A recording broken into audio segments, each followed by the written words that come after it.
Olá, Perspectiva no Ar.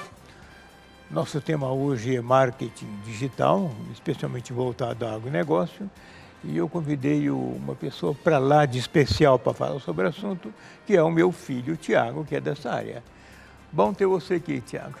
Olha, eu que agradeço, estou aqui conversando com um herói de tanta gente, o meu herói, né? Minha referência para a vida e para o trabalho, né? Que, como diz o fruto, não cai longe do pé, né? Eu acabei indo para a comunicação também, e aí o mercado, né, disse para a gente, ó, o caminho é esse aqui, e aí a gente acabou enveredando mais para o marketing digital, mas na mesma linha de comunicação também. E o marketing digital e o agronegócio, onde é que eles se casam? Toda empresa, ela, se não está, ela vai precisar estar no ambiente digital para sobreviver. Mais cedo ou mais tarde. Porque as pessoas, elas tendem a ser cada vez mais conectadas através dessas novas ferramentas.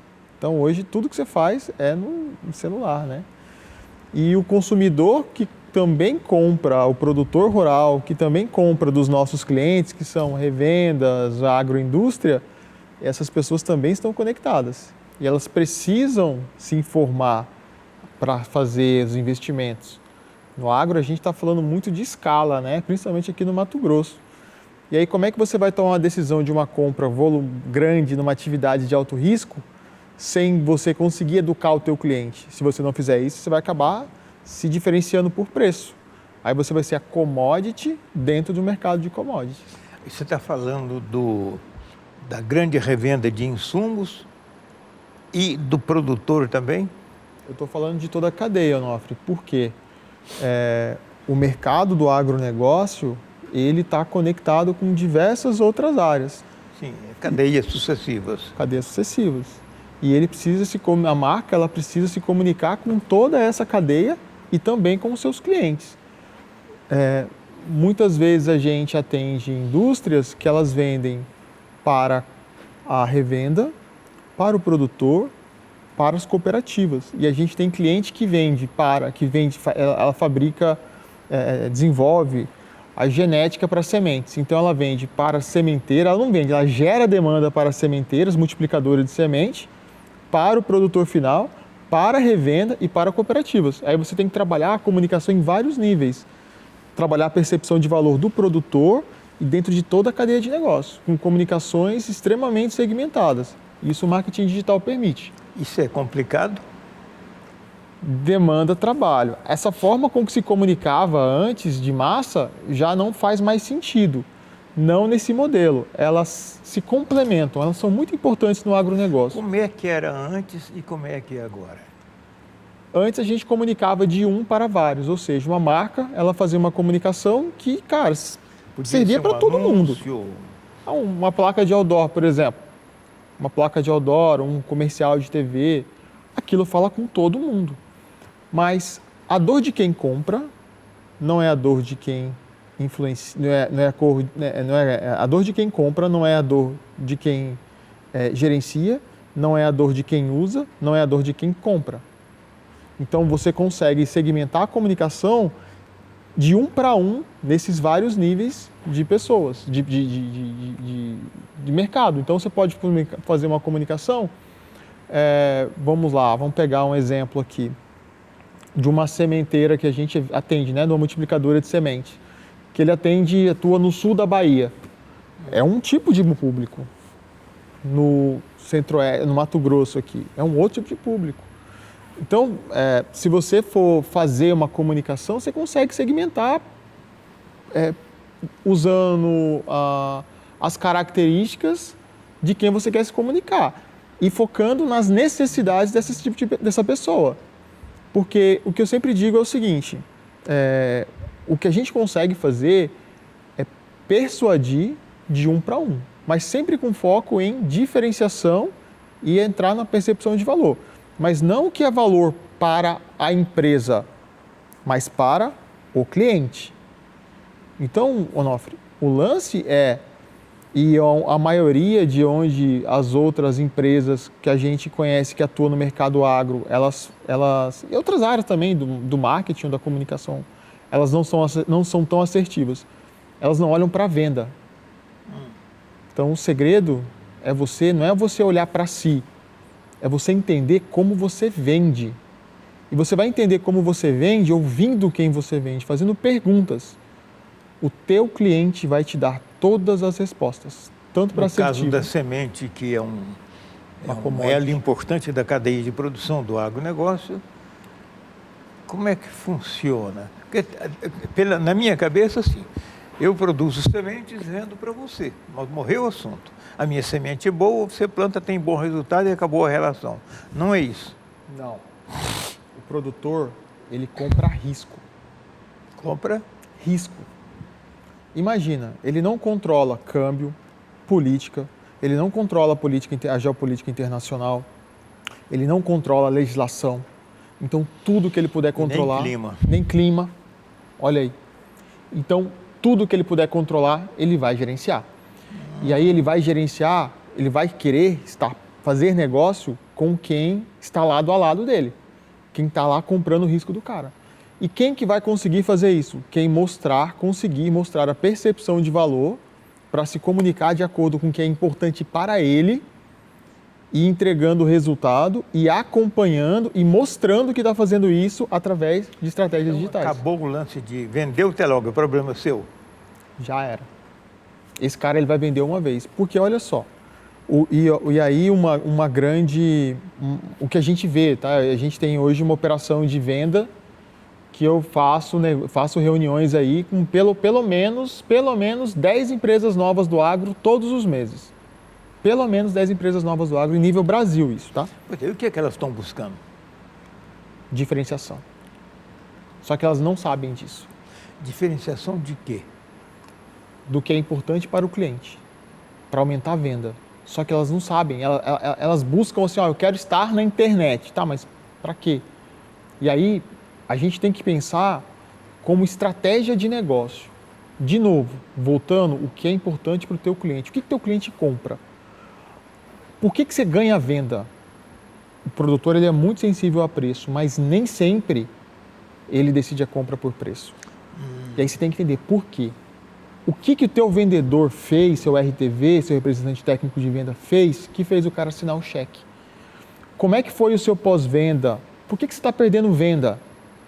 Todas essas respostas vão te dar a oportunidade de você melhorar a sua comunicação, o seu produto, o seu pós-venda, o seu relacionamento com o teu cliente, porque como a atividade está muito envolta a risco, o produtor ele testa coisas novas, principalmente aqui no Mato Grosso, que ele é mais aberto à inovação.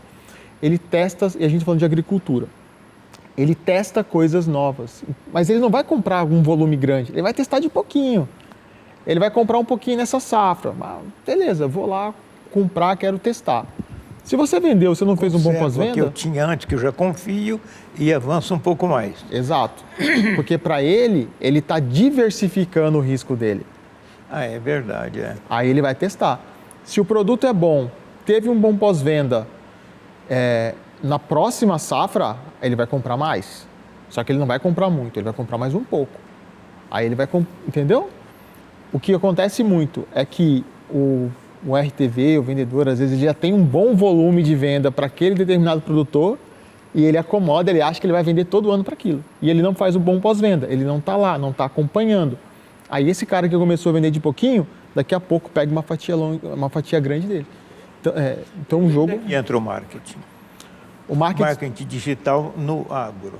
Tá, o marketing digital no agro. Ele começa principalmente a porta de entrada são as redes sociais. Só que as redes sociais, elas simplesmente estão arranhando a superfície, porque ela vai dar uma determinada exposição. Ela é uma ferramenta. Aí você tem que entender qual é a estratégia, o que você quer. Gerar venda, se posicionar, gerar valor, confiança. E aí dentro do que o cliente quer, a gente entra com as estratégias de anúncio. Que aí você faz anúncios em Google, YouTube, você vai fazer anúncios nas próprias redes sociais e ali segmentando um anúncio para cada tipo de público. Por exemplo, para o decisor, para o sucessor e para o gerente da fazenda, por exemplo. Cada um tem uma dor, uma necessidade. E aí você consegue segmentar através de dados e comportamentos que muitas vezes estão na área de vendas do cliente. E os argumentos de venda que fecham o negócio vão para a estratégia de anúncio. Frases adaptadas com gatilhos ali para gerar valor para o cliente. Aí o cliente, ele, beleza, gostei, me interessei por isso aqui, pô, esse fertilizante aqui realmente me chamou a atenção. Deixa eu pesquisar quem é. Aí ele vai na rede social, aí ele vê, caramba, olha esses RTVs, os caras estão cada hora num estado, estão numa propriedade, olha o resultado que esse cara teve, esse produto é interessante, deixa eu buscar mais informação, o cara vai para o site. Entrou no site, o site pensado na jornada de compra, não é aquele texto encheção de linguiça, o texto ele está conectando com o teu cliente, porque, de novo, começou a pensar como o cliente compra, e isso está dentro do site do cara. Aí ele se cadastra, ele quer alguma informação, aí a gente começa a gerar um relacionamento através de automação de e-mails e de WhatsApp. E na medida que ele vai começando a conhecer, entender, buscando informação, ele fala assim, a gente chama de levantada de mão, fala assim, quero um orçamento, quero conversar com o teu cliente, quero conversar com um representante técnico de vendas, quero falar com um especialista. Aí ele cai numa ferramenta de gestão comercial, e quando ele cai nessa ferramenta de gestão comercial, que a gente chama de CRM, toda a jornada de navegação dele está lá dentro. Então a gente começa a ter indicador, comportamento. Aí eu sei se esse cara veio do Google, do YouTube, do Facebook, onde ele navegou no seu site, se ele baixou algum material que a gente usou para educar ele. E tudo isso começa a gerar dados, começa a gerar informação. E aí a gente consegue pegar isso e afinar para gerar campanhas cada vez mais assertivas. Tudo isso ferramentas digitais. Porque humanamente é impossível, né? Sim. Aí a gente tem uma frase que diz o seguinte, se você está tomando decisão baseada na sua percepção, isso é uma opinião. Não é, agora se você está usando baseado em dados, aí sim, aí você está tomando uma decisão assertiva. Então, bom, a gente já sabe que estamos lidando no mundo dos dados na atualidade, né? O grande valor hoje de tudo está nos dados. Exatamente. A política apanha muito hoje no país, está apanhando, o governo apanha, porque não valoriza dados. Ainda é no... Exatamente. E o agro, ele é interessante porque ele é cíclico. Embora existam variações de mudanças, né, dentro de um ano para o outro, de clima, câmbio, mas assim, basicamente se planta, se colhe nas mesmas datas, em datas parecidas, né? Muito próximas umas das outras. E aí, onde a gente consegue ser muito assertivo? Em dois pontos. Começando a preparar a comunicação e educar esse cliente antes do período de compra dele, para educar, terminou o período de compra, a gente já começa a educar esse cara. Já começa a fazer o pós-venda logo após o período de compra, enquanto ele ainda está plantando.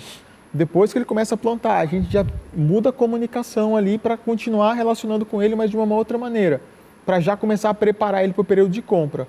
Quando estiver mais ou menos próximo do período de compra, aí a gente entra com campanha. Isso é bom para o produtor? Olha, eu digo o seguinte, para o meu cliente é ótimo. Para o meu cliente é ótimo. Porque a gente consegue antecipar os concorrentes e tirar o dinheiro do mercado primeiro. Por quê? Porque eu consigo ser assertivo na comunicação. Então eu consigo entender dados, eu consigo aumentar o volume de vendas. Tem uma outra na parte de vendas ainda, que a gente consegue atuar, mas essa é uma outra parte, depois a gente pode tocar nesse ponto. Para o produtor também é bom, Onofre. Por quê? Ele começa a ter mais informações para tomar uma decisão.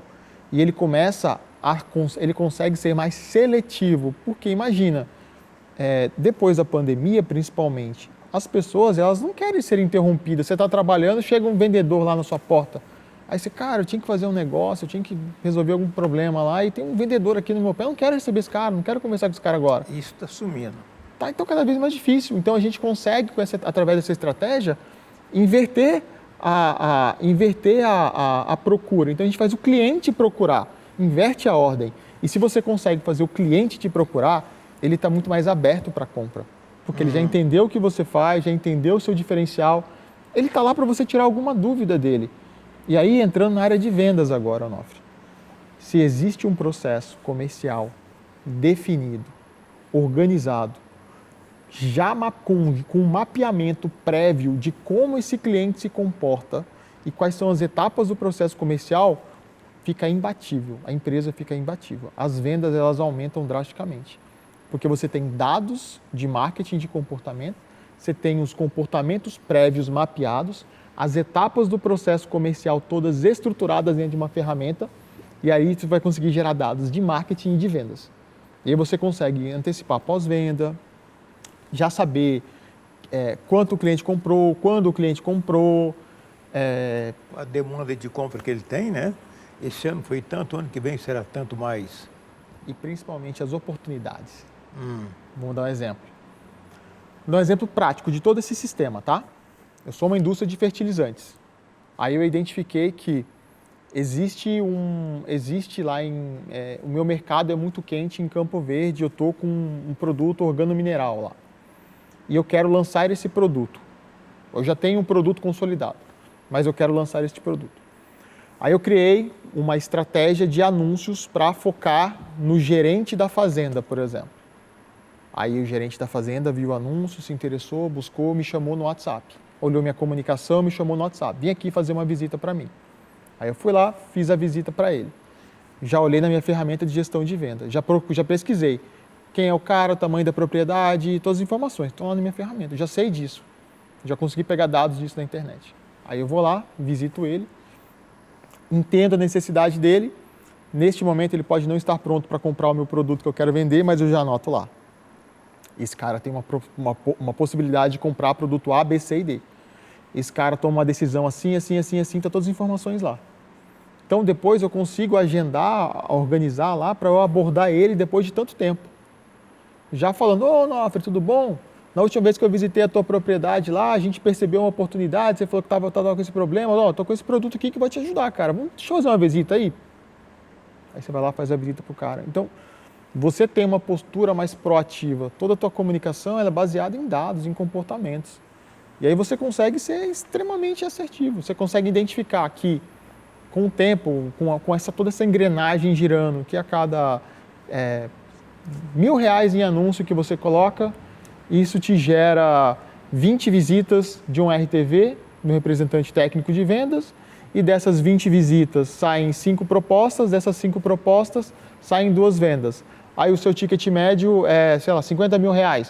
A cada R$1.000 vira R$100.000. E aí você ainda tem toda a relação ali de comunicação, de assertividade, de relacionamento. Então, o que você faz no fim das contas? Você tira a confiança do olho no olho e leva ela para o digital. Em escala. Você consegue entrar em novos mercados sem precisar deslocar um time de venda até o local. Você pode primeiro gerar a demanda para depois... Reduz custo e aumenta a eficiência. Exatamente, porque olha só, vamos supor que você tem lá um time de RTVs que fazem... Cada RTV faz 30 visitas. Ao longo do mês. Ao longo do mês. 30 novos clientes ao longo do mês. Dessas 30 visitas, quantas serão produtivas? Você não sabe. Muitas vezes não tem tanta previsibilidade disso. Você não tem muito padrão. Agora, se eu fizer uma estratégia de anúncios para um público específico determinado, eu consigo, com a redução de custo de um representante técnico de vendas, eu consigo atingir centenas de milhares de pessoas. Dessas centenas de milhares de pessoas, algumas vão se interessar pelo produto e vão querer conversar a respeito. E aí você consegue inverter. Faz primeiro um pré-atendimento ali por telefone para qualificar, ver se de fato essa pessoa tem condição de ser atendida por você, para você não perder seu tempo de deslocamento. Se tiver, você vai até lá e cria um relacionamento com o cliente novo, expande o mercado. Isso é mais acessível aos mais jovens, aos sucessores, digamos assim, dos pioneiros, ou vale para todo mundo? Vale para todo mundo, mas a gente tem que ter clareza de que muitos dos pioneiros, eles estão na internet, mas não com a mesma intensidade dos mais novos. Eles estão muito no WhatsApp, mas tem estratégia para isso. Estão muito em Facebook, estão muito no WhatsApp. Aí você cria a estratégia para se comunicar com esse público, porque ele compra diferente. E já é um outro perfil. Assim, aí a gente olha de novo. Tudo que a gente está falando, Onofre, é ferramenta, é meio. O que manda é a estratégia, é você entender o comportamento de compra. Então você tem que entender para quem que você está negociando, com quem que você quer negociar. E aí você vai pegar um recorte dos clientes que você quer atender, das características. Se você já tem uma base de clientes, você cruza isso, entende, e aí você vai ver hábito desses caras. Muitas vezes os pioneiros, eles estão lá, Facebook, Instagram, no Facebook, estão muito no WhatsApp, o produtor está muito forte no WhatsApp. Aí a gente tem a segunda geração, né, dos sucessores que estão ali, aí esses caras já estão lá em rede social. Dependendo da região do país, eles estão muito no LinkedIn, dependendo do profissional, se tem área de marketing, no meu caso, né, B2B, né, esses caras estão no LinkedIn, então cada um está dentro do ambiente. Aí você tem que entender o comportamento para criar comunicação para ser assertivo com cada um. A gente não pode simplesmente tirar... Não dá para ser genérico, né? Não dá. E no agro tem uma outra coisa, um outro ponto muito importante. Não adianta, e aí é o empresário que vai contratar alguém para fazer a sua comunicação. Não adianta contratar alguém que não é do meio. Vai sofrer, porque você vai ter que gastar muito mais energia ensinando do que, de fato, sendo estratégico. Você vai ter que ensinar, olha, essa aqui é uma folha de soja que está doente, o que é nematóide, o que é vazio sanitário, como é que você armazena, o que é taxa de germinação, o que é um TSI, o que é semente grafitada. Aí você vai ter que explicar o que é fertilizante foliar, fertilizante mineral, organomineral. Você vai ter que ensinar esse cara, entendeu? E o agro, cara, você tem que pisar lá, você tem que sentir o cheiro, você tem que ver como é que funciona. Você tem que rodar com os caras, ver com os caras negociando como é que eles falam. Né? Porque se você não tem essa percepção da linha de frente, você vai ser um generalista. Você não vai conseguir entender ali o meio, né? Porque, cara, é outro mundo, tá? É outro mundo. Você conhece até melhor do que eu, né? Mas é um outro mundo. Isso, toda essa tecnologia, essa metodologia, ela mexe muito na cabeça do dirigente, dos agentes envolvidos no negócio na ponta, que é a lavoura. Mas está criando uma cultura muito complexa, né? Olha, eu digo o seguinte, se você faz a mesma coisa que todo mundo, você vai ter o mesmo resultado que todo mundo. Então a gente precisa entender quais são os mecanismos, o que tem de novo que consegue diferenciar o teu negócio. A gente fala muito em descomoditização. Não precisa começar mais sofisticado, mas é importante começar. E a partir de então, fazendo os incrementos necessários para você conseguir expandir e ter mais assertividade na tua comunicação. Você vendeu esse ano X, o vendedor, com toda a estratégia de marketing, vendeu X tonelada de semente numa propriedade. Como é que é o ano que vem? Tudo de novo? Aí é o processo. As informações, os dados que aconteceram esse ano entram no planejamento, uma previsão de expansão.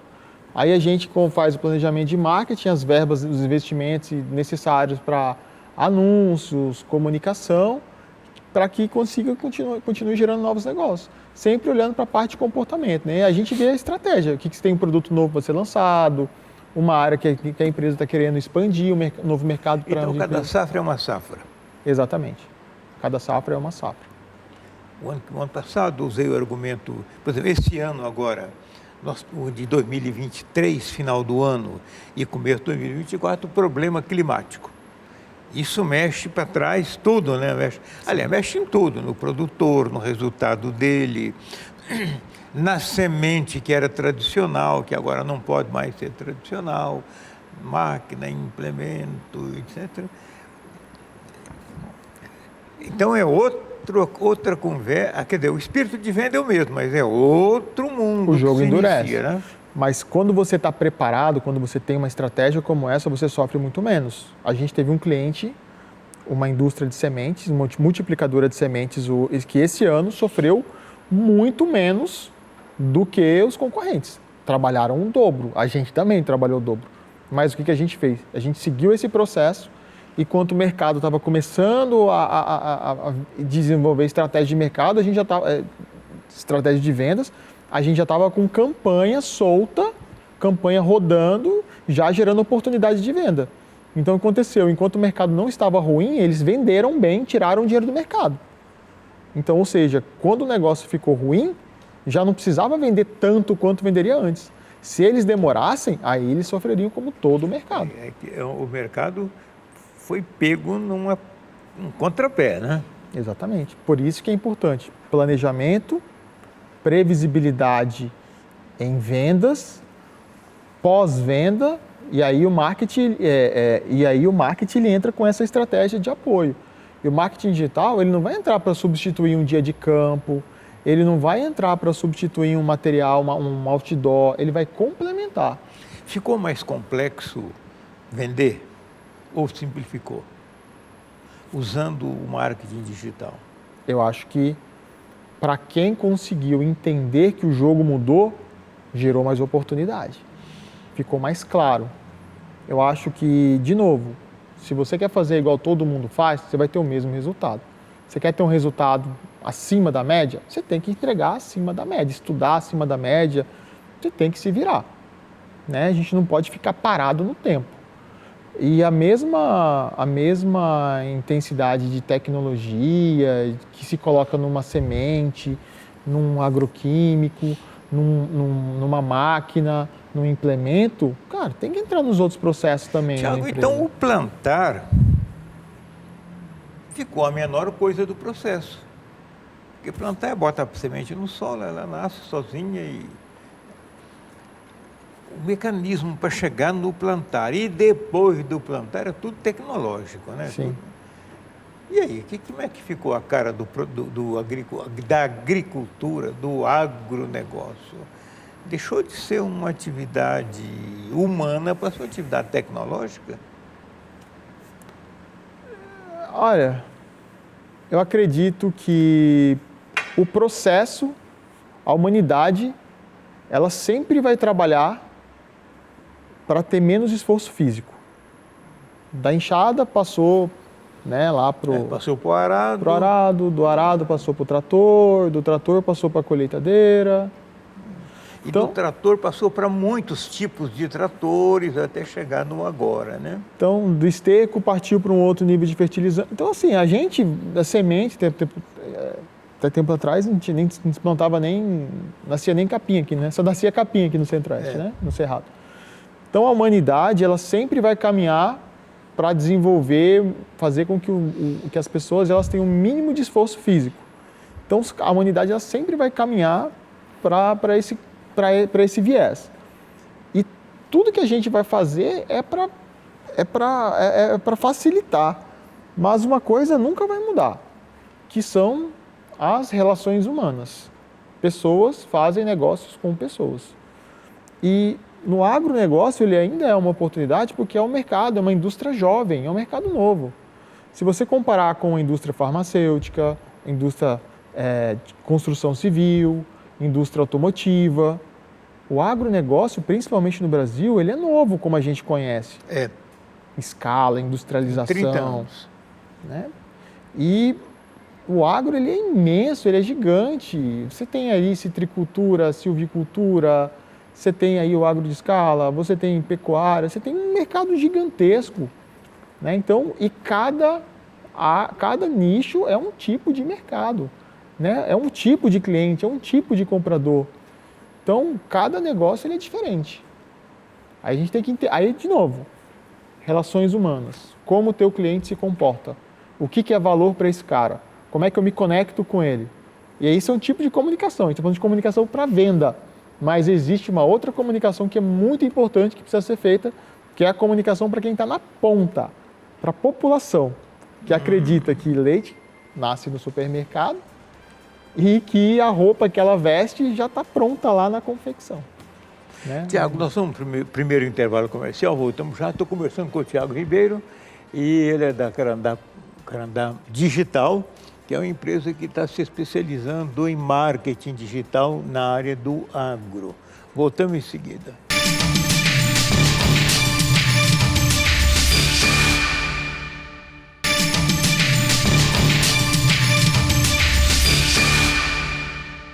Estamos de volta, perspectiva de hoje, conversando com o Tiago Ribeiro, CEO da Carandá Digital, Carandá Digital, empresa que está no mundo, nasceu em Cuiabá e hoje está no mundo. E o nosso tema é as ferramentas digitais nesse olhar do agro, que está numa transformação profunda, assim como toda a economia está. As ferramentas tecnológicas, mudança de comportamentos, o acúmulo de dados para tomada de decisão. Eu estou aqui aprendendo com esse mundo moderno que não entendo, não compreendo, eu não avanço, né? É mais ou menos como caminhar no escuro, né? Tiago, o mundo todo está não há setor da economia que não esteja nisso, né? Sim, tá todo mundo em maior ou menor grau, né? Como disse o agro isso ainda é muito novo. E a gente tem que voltar lá na origem de novo, né? E curiosamente o agro é muito antigo da sua origem, né? Exato. Começou no plantio lá na enxadinha lá na Mesopotâmia e a gente está falando disso agora. Exato. Porque na medida que a população foi aumentando, foi se aumentando também a necessidade de maior volume de melhoria, otimização dos processos lá para aumentar a produção de alimento. E aí você criou uma indústria em cima disso. E essa indústria nova, principalmente no Brasil, na década de 70, o Brasil importava comida. Aqui na década de 70, só para a gente registrar aqui, efeito de memória, 79, 80, 81, 82, aqui em Mato Grosso e no Brasil inteiro, eu me recordo que na década de 70 eu trabalhava para um jornal em Brasília e era repórter credenciado ao Ministério da Agricultura.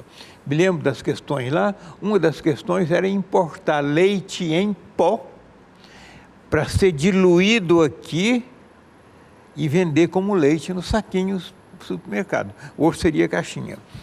A gente importava leite em pó porque não tinha produção de leite suficiente. Pois é, hoje a gente tem aí uma indústria gigante, né? Exato, e aí, na medida que o mercado foi ficando mais maduro, foi mudando o perfil de quem empreende, foi mudando o perfil de quem está no mercado produzindo. E se você pegar as pessoas que iniciaram vamos pegar o produtor aqui de Mato Grosso, esse cara começou aqui na década de 80, né? Isso.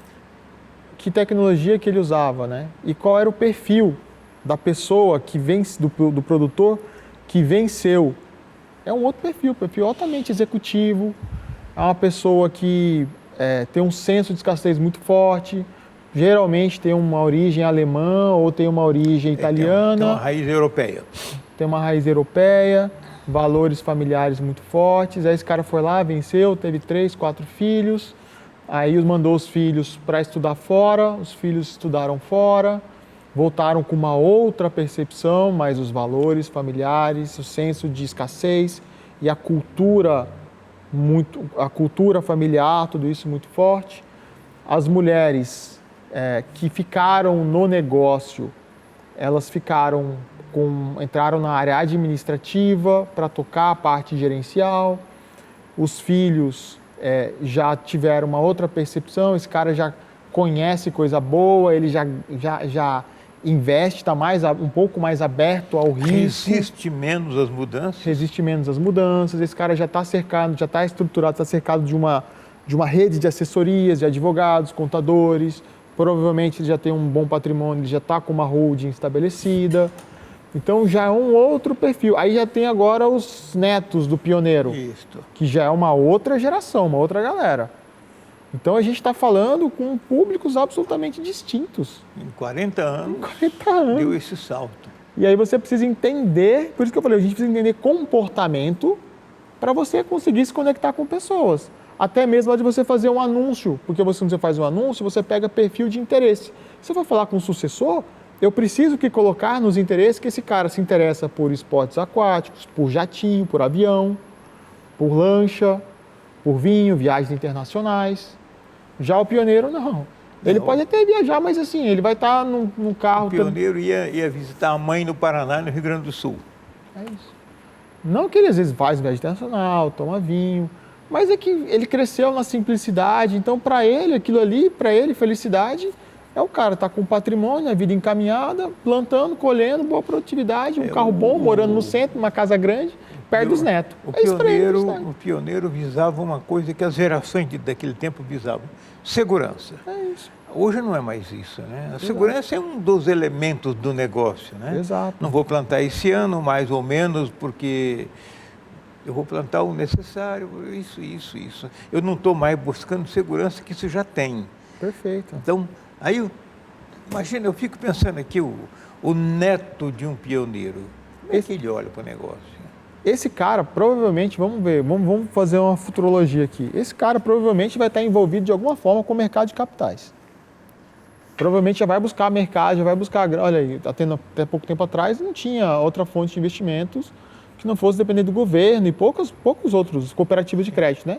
Agora está entrando o Fiagro, o Capital, né? A Bolsa, a B3 lá, as empresas da B3 já estão lá em cima dos caras fazendo CRA, já estão desenvolvendo Fiagros. Tem um pessoal que montou um Fiagro baseado principalmente baseado 100% aqui numa operação de Mato Grosso, que é basicamente no Mato Grosso. O que é o Fiagro? É um fundo de investimento imobiliário que ele compra dívidas de crédito ou ele compra fazendas, arruma as fazendas e vende. Ou ele compra produção, expansão, arrendamento. Existem várias modalidades, mas é o dinheiro externo colocando grana dentro da atividade, dentro das fazendas, dentro das produções, comprando dívida, comprando emissão de dívida. Aí o sucessor ele tem que, de fato, ir para o mercado financeiro para captar dinheiro, para se inserir no mercado mundial, né? Porque ele tem que estar na tecnologia de ponta. Você percebeu aí como existe um abismo entre o pioneiro e o sucessor e esses netos? E essa molecada, esses caras já estão plantando. E você vê os caras andam de Porsche, tem jatinho. Só que na hora que o bicho pega de plantar, tá todo mundo plantando, tá todo mundo colhendo, tá todo mundo trabalhando junto. O pioneiro andava de caminhonete F1000, já estava de bom tamanho, né? Ele punha na poupança, na conta no banco, porque aí vem aquilo que você falou lá atrás, ele veio de um tempo de escassez, né? Então Exato. Você tem que ter uma garantia para um momento difícil. E já a dinâmica atual não considera isso, escassez. Isso a gente cria, né? A oferta a gente cria. É outro mundo, nossa. Em Exato. 2 gerações. Exato. E aí, indústria de semente, fertilizante, máquinas, precisa vender para esses caras. Muitas vezes, as principais decisões ainda estão com o pioneiro. Só que os caras, as compras, estão aqui, ó, com esse cara da segunda geração. Só que aí você não vai negociar muitas vezes com um homem, você vai negociar com uma mulher, que é a filha, ou uma esposa que entrou no negócio. É outro comportamento. Aqui em Mato Grosso tem uma grande quantidade de fazendas, de propriedade, que estão sendo dirigidas por mulheres. Ou porque são executivas, ou porque são esposas, ou porque são viúvas. Exato. É outro mundo. É outro mundo. E aí como é que você vai fazer uma comunicação para vender para esse público? Se você faz uma comunicação genérica. Aí você é uma commodity. Por isso que o lance é como você se conecta com essas pessoas. E o que é valor para elas.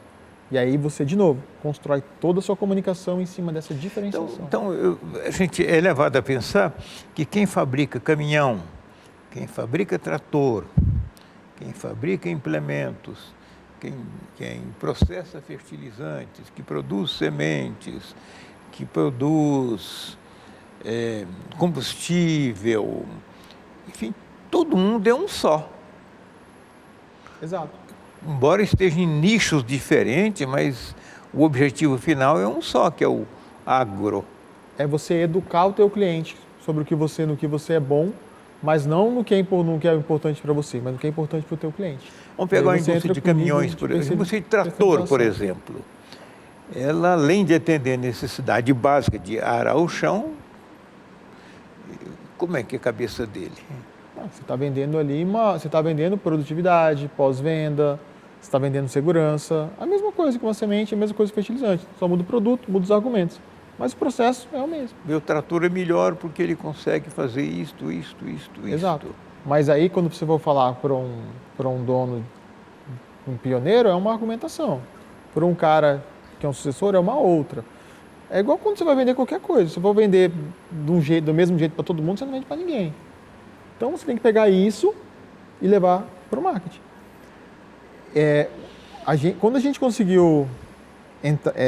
a gente já está há 12 anos no agro, né? E essa virada de chave para o digital aí já está com cerca de 7 anos, aproximadamente. E aí a gente entendeu que, cara, esse era o futuro, era a continuidade do nosso modelo de negócio, né, da nossa empresa, e a gente, vamos virar o modelo de negócio. E aí a gente começou a entender isso e levar isso para a minha própria comunicação, eu também faço isso. E a gente conseguiu uns resultados bem interessantes, assim. Hoje a gente está entre as 20 principais agências de marketing digital do país, dentro do principal ecossistema, e a gente conseguiu recentemente um prêmio lá de mais de 2.000 agências no RD Summit, numa categoria que chama Sucesso do Cliente, que é projetos que trazem ROI. O que traz ROI? Por que trouxe ROI permitiu trazer ROI para os nossos clientes? Atuar nas duas pontas, marketing e vendas. Como é que você atua em marketing e vendas? Comportamento. Você olhar para o comportamento.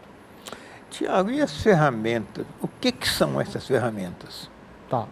As ferramentas, elas atuam em vários níveis. Existem as ferramentas as ferramentas de marketing, né, que elas vão, vamos pegar, muito abrangente, tá? Vamos por etapas. São programas?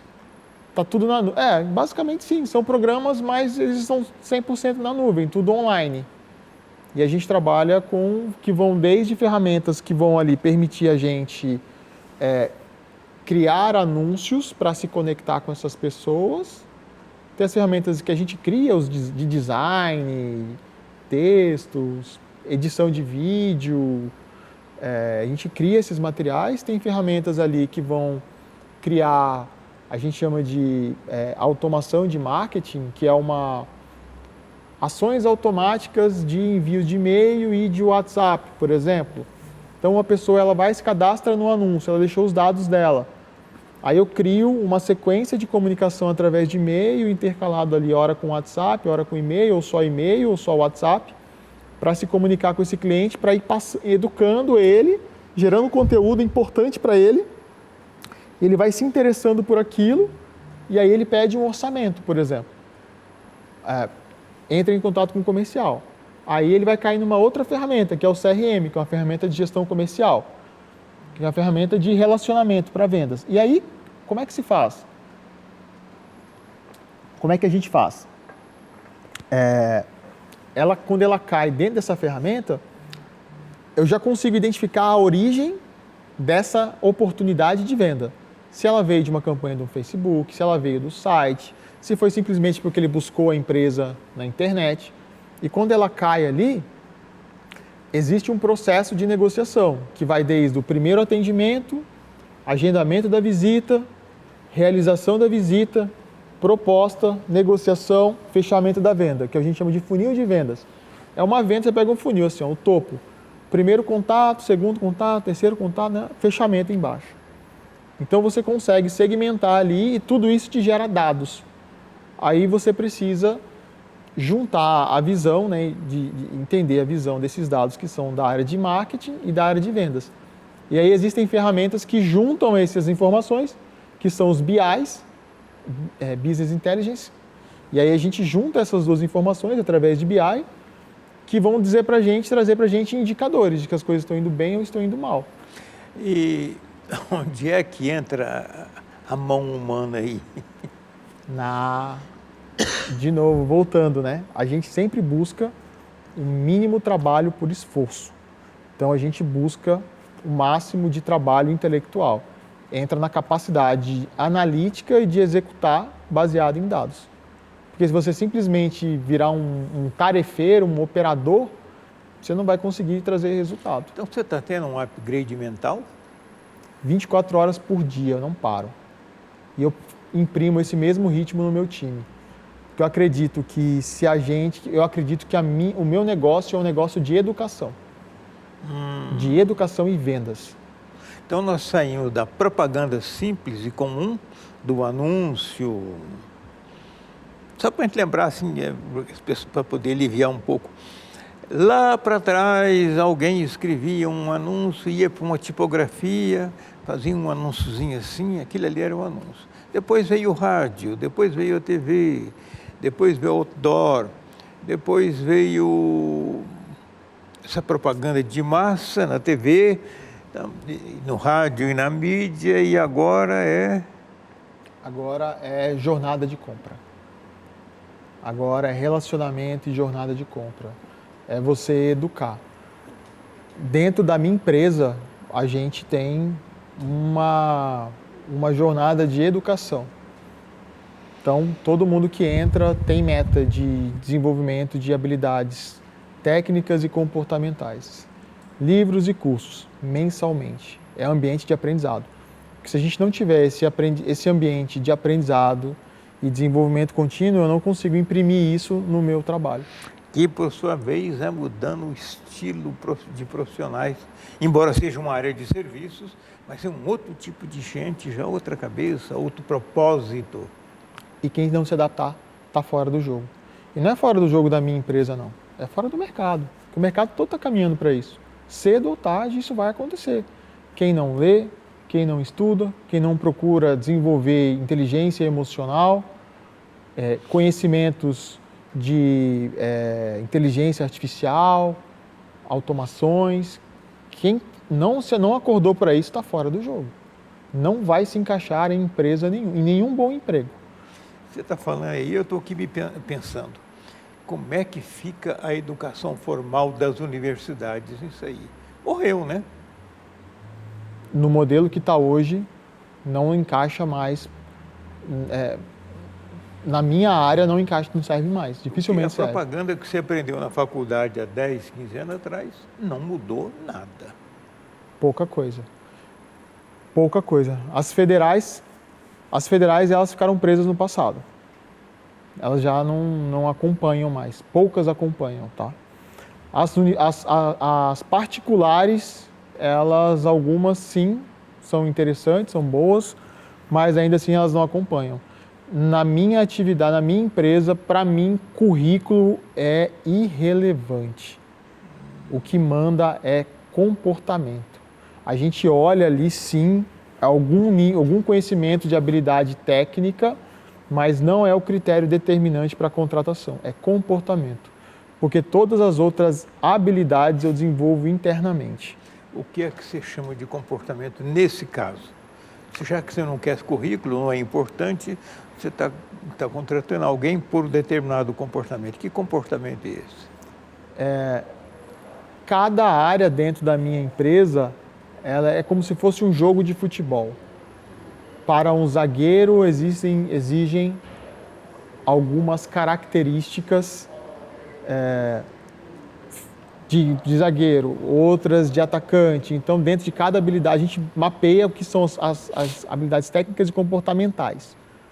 Então, em cima dessas habilidades técnicas e comportamentais, a gente contrata e desenvolve. Mas, basicamente, é resiliência, inteligência emocional, habilidade de aprendizado. A gente consegue evitar pessoas que são procrastinadoras, pessoas que se fazem de vítima. Tudo isso, pessoas que são muito rígidas para o aprendizado. Para tudo isso, existe teste comportamental. E aí a gente tem ali os nossos critérios, em cima deles a gente contrata e depois tem um programa de desenvolvimento. E aí, então, mês a mês, a pessoa vai... terminar paralelamente a todo esse mundo de negociações, de campanhas, de venda, etc., o ser humano tem que ir até antes, né? O ser humano que trabalha no marketing já tem que ter ido antes, porque ele tem que ter essas habilidades de compreender que está mudando, vai mudar, e ele não é mais ele, aquele cara cheio de estátuas lá na estatueta de prêmio, lá na prateleira, que ele não existe mais. O que manda hoje é resultado. Todo mundo é movido a resultado. E como é que você mede resultado? Indicador, meta, processo, indicador. Por isso que a gente não atua só no marketing, a gente atua fortemente também na venda, desenvolvendo times comerciais, implantando processos, mapeando processos comerciais, treinando líderes de vendas, porque a gente pega essa mentalidade e leva para a área de vendas. Depois a gente conecta com o marketing, gera dados e gera resultado em venda. E começa tudo de novo. Tiago, muito obrigado pela nossa conversa. Eu espero que as pessoas, nossos telespectadores de sempre, percebam o mundo em que nós estamos vivendo. Eu estou aqui surpreso com muita coisa. Obrigado, Tiago. Eu que agradeço a oportunidade de estar aqui com você, uma pessoa maravilhosa, referência da minha vida. Ficamos aqui e voltamos na semana que vem.